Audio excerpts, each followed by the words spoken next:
This week we're going to be doing Old Bonegrinder. And to start out with this windmill filled with creepy witches, yes, there's spoilers here. We're going to start with the spines. They're 24 feet long, and that's about 5 inches for the scale we'll be using, where 5 feet equals 1 inch, typical 28 millimeter. Let's get started. I'm going to be starting with my Olfa knife and a 16th inch diameter dowel. And I'm going to be focused on this centerpiece here, this little plus symbol looking thing. That's where all the spines will fit into. So the reason why I picked a 16th inch dowel is because it's slightly larger than bamboo skewers, which is what I'll be using for the spines. The first thing I do is I cut two 2-inch long pieces to make the cross. And then what I had to do with one of those, and I use these little squares in the mat because they're 1-inch squares to help with the cutting. The first thing I'm going to do is cut one of those exactly in half. But then I realized I had to trim off a little bit of the edges to the left and the right so that it would be a perfect little plus symbol when I was done. And here you can see me rolling it as I cut. Being careful not to cut myself. There we go. One piece flying off to the side there. And here's where I'm trimming a little bit off of the sides so that when you put the pieces together, it will be perfectly 2 inches up and down and left and right. Now here, I could have used a pin vise, and that would have been incredibly helpful, but I didn't have a pin vise, so I used this little file that I have. It has a really sharp point on the end, and I use that to help drill out a hole right through the middle of the long dowel, the one piece that's 2 inches long. And then I put a toothpick in the middle there, and that's going to act as like a little mini dowel to hold the other two pieces together. Help give it some support when I go to glue it. Here I'm just trimming it up a little bit so that it will fit into the hole that I made at the end of the 16th inch dowel. There we go.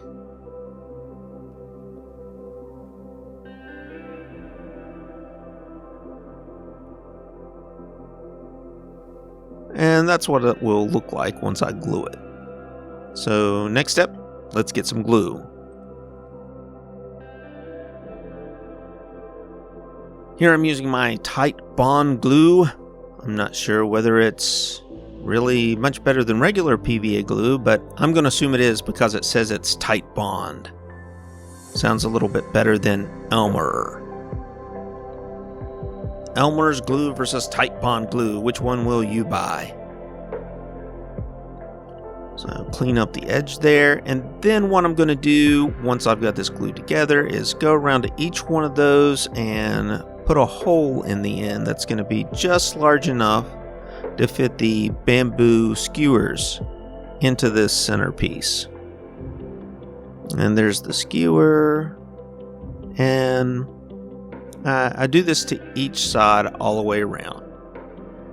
And the bamboo skewers are going to act as the main spines for the blades of the windmill. And there we go. I think we got it. So after I get done with that, I'm going to make these 4 inches long, because with the 1 inch centerpiece and then 4 inches here, that gives us our 5 inches, more or less. I think it comes up slightly less at the end of the day, but it's basically 5 inches all the way around from the center of that little cross piece. And I just use this type bond glue, better than Elmer's. Maybe it's not, I don't know, but I had it laying around, I'm using it up. Get that on there, and then I've got my basic substructure for my windmill. Now we're going to move on to the end pieces, and we have 1, 2, 3, 4, 5, 6, and 7, 8. little short pieces at the top there. And those individual pieces are going to be made out of these mini wood dowels I picked up at Michael's. They're $3 for 230 pieces, which is more than enough to do this, so you'll have a bunch left over for other projects. You could use toothpicks here too. So the first thing I did is I sort of looked at each the pictures in the module, and then I started laying them out in the pattern that I thought matched what was in the module. And I took my time with this first one, just sort of doing cuts and figuring things out. Ended up doing about a 1/2 inch out from the main spine there for the short side. Yeah, there's 1, 2, and it's about it made the distance about 1 inch, top to bottom there on the short side. And with 2 of those in place, it was pretty easy just to go ahead and put those out there.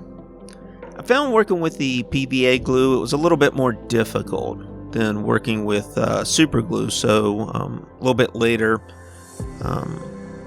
I use super glue exclusively. I think at the end of this one I use super glue to sort of cap off the individual pieces, give it some extra hold. And here I am cutting that bottom piece that each of these will fit on.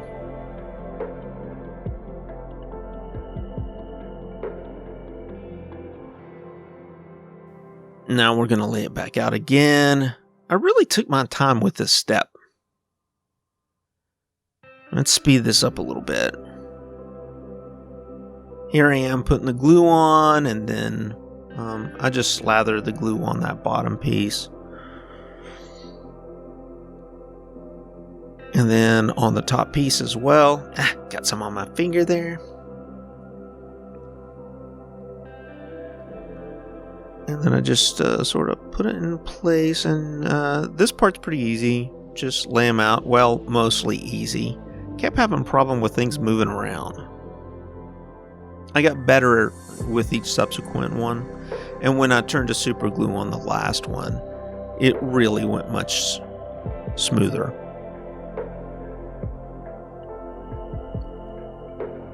Now once I had those all in place, I grabbed a little super glue to sort of cap it off, give it some extra bonding and holding there on the top and bottom. Now here's a side view of one of the last ones I did, probably the last one I did. There I am cutting out the short sides at 1 inch, using those grids in the mat to guide me, let me know what 1 inch is there. And then you can see here I'm just using super glue.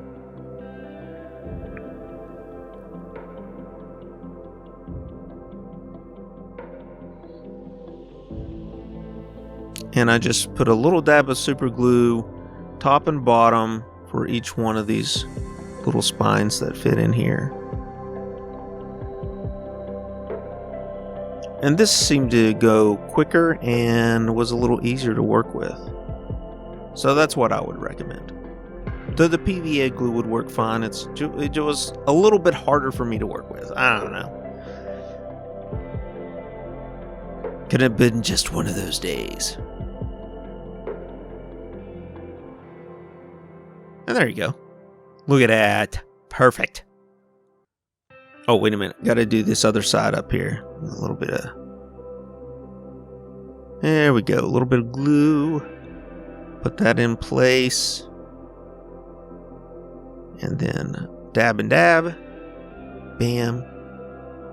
Bam.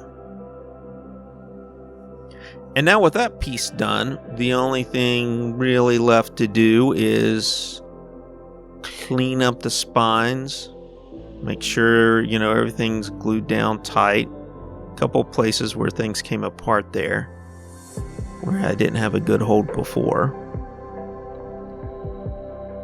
And then I just clip off any excess pieces there. And that gave me a really good substructure that I could start to paint. which was the next step. And I started with a brown as a base coat.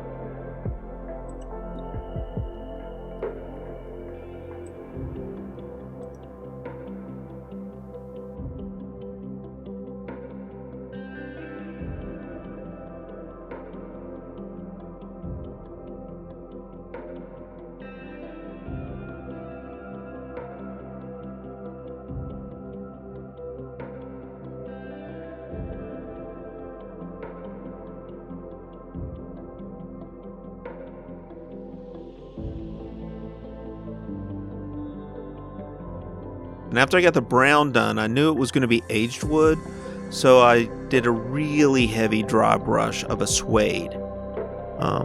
That gives it that gray aged look there. Make sure I got a lot of coverage here. You can see there where I'm just hitting it left, right, top, bottom. And I really went over this pretty heavy with the dry brushing. Next step is to put the sails on. So what I did is I took that piece of paper towel, just one piece, wetted it heavily, squished all the water out, and then unfolded it, and then started tearing pieces off. And this is going to be, it's an old windmill, a scary, raggedy windmill. So this is where I tore at it and came up with a really good look. I didn't want any straight edges, and you'll see where I'll rip all those pieces off. A little bit of straight edge there on the one side, but it wraps around, and I think I might tear at it a little bit later with like the X-Acto knife. And then I use a solution that is 50% Elmer's glue, not the Tite Bond glue, Elmer's glue, and water, so half and half. And I use that to paint on this protective coat so that when it dries it'll be really stiff. We'll protect it and make it a little bit more durable, because a wet paper towel, come on, that's not super durable. But you put this glue on it, this glue solution, 50-50 water glue, it's really pretty solid. I just take my time and do a pretty heavy coat, make sure it's covered 100%, both on the front and the back.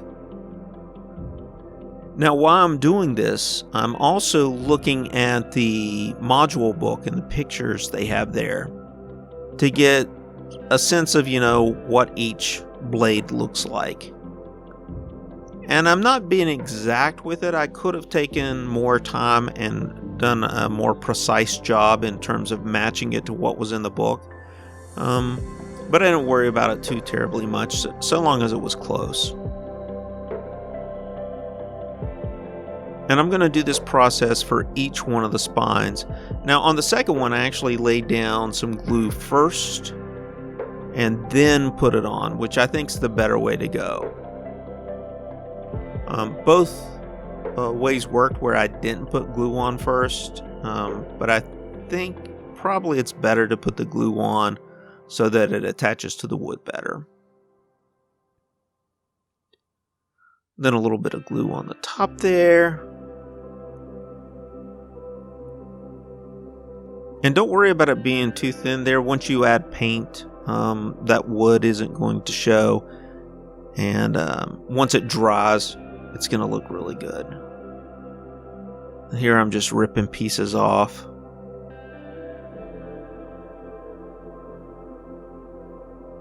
Now that one there on the side to the left looks a little thin. I might go back to that. And here I was cutting out one of the holes because in the book, one of the blades had this little hole torn in this cell right in the middle, and I thought that looked really good. More glue. Apply it on there.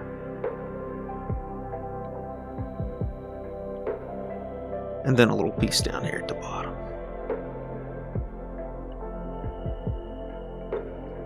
And then, here's where I went over top of that. And you can layer these as much as you want, because after you add the paint, you're not going to notice any seams or anything like that. Not really. Or at least I didn't.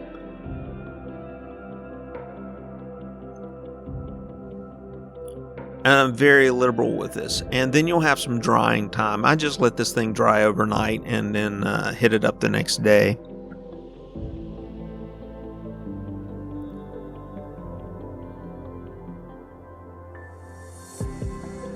There we go. Now next day, I went ahead and painted these an ivory color. I wanted them to look really aged. And the ivory wasn't doing it for me, so I thought, okay, we'll add a little bit of brown to it. I was thinking like dirt and stuff had gotten caked on there. So I added this dry brush of brown and it looked worse. So then I did a little bit heavier brown. And it still wasn't looking good. So then I was like, well, let's try some black. So I added a little black and that was getting closer to what I wanted. And honestly, you know what did it? It was this heavy black wash that I applied to everything. I mean, a little heavy probably for the wood piece there. You see how black it is in the center. But after it dried, I think it looked really good. I liked the way it looked. And make sure I get the backside too, because I don't want any white showing. I want those cells to be completely black front and back. And I went really heavy on the black wash. Got a thicker solution coupled with a little bit more thinner black wash as a second coat. And I just took my time and made sure I got in every nook and cranny, covering up every little piece of white I could find on that paper towel. Oh, piece fell off there. Had to go back and glue that in. I think I had a couple pieces fall out. But I added super glue instead of the white glue, and it held it really well in place. And that's what I came up with for the first part of Bonegrinder. And I think this is going to look pretty good when we attach it to the windmill. And next week we'll jump into part 2, where we start working on level 1 or more. Anyway, that's all we have for this week. Hope you enjoyed the video. If you liked it, give it a thumbs up. If you didn't, give it a thumbs down. Please subscribe if you enjoy the content and would like to see more. And until next week, have fun and keep crafting.